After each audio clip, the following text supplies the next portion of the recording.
Martin Luther King Jr. was born in Atlanta, Georgia in 1929. Faith was always an important part of daily life, as both his father and grandfather were Baptist ministers. He thrived at a segregated high school, graduating at 15, before heading off to Morehouse College. He then dedicated 3 years to theological study at Crozier Seminary in Pennsylvania. While earning his graduate degree at Boston University, he met Coretta Scott, who he would marry and have 4 children with.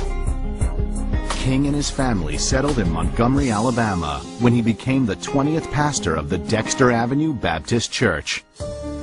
When Rosa Parks was arrested for refusing to relinquish her seat to a white man on a Montgomery City bus in 1955, the incident lit a fire under the burgeoning civil rights movement. His boycott of the bus system in Montgomery, Alabama was tremendously successful because he was incredibly strategic, and he worked with other people to get the individuals in Montgomery, Alabama to understand that they weren't going to take it anymore.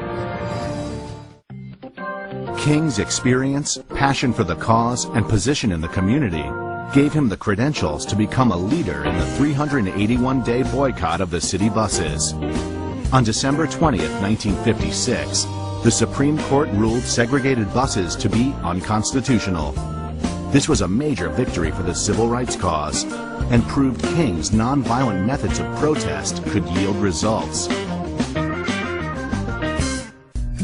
King was now the national face of the civil rights cause. He was jailed over 20 times, was once stabbed in the chest, his house was bombed, and he suffered relentless personal attacks on himself and his family.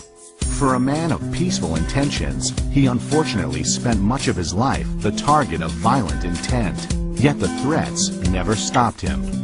Dr. King inspired thousands of people through his eloquence and through his fearlessness, especially after his home was firebombed with his wife and his children. They showed through their courage that they were prepared to give their lives to the cause of freedom. King worked tirelessly to promote the cause he so strongly believed in, and from 1957 through 1968, he traveled over 6 million miles, delivered 2,500 speeches, wrote 5 books, and dozens of articles. His hard work and ability to communicate earned him such respect that he earned the ear of President John F. Kennedy, who personally met with King.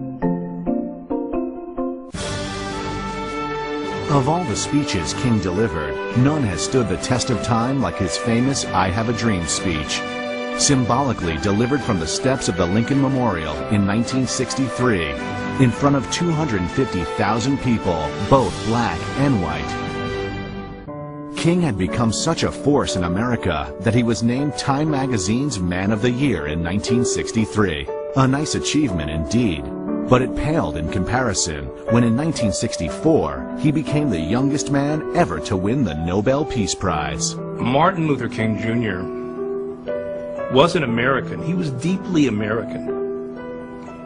And what's striking to me is that he had more confidence and faith in American democracy, in the Constitution, and in the principles of fairness and opportunity than nearly all of his critics. While in Memphis to lead a protest march defending the rights of striking garbage workers in April of 1968, King delivered a rousing speech titled, "I've Been to the Mountaintop." It would be his last. Standing on the balcony of his second-floor room at the Lorraine Motel in Memphis, King was shot and killed. In 1983, Ronald Reagan signed a proclamation declaring the third Monday of every January Martin Luther King Jr. Day, a public holiday to celebrate the man and what he stood for.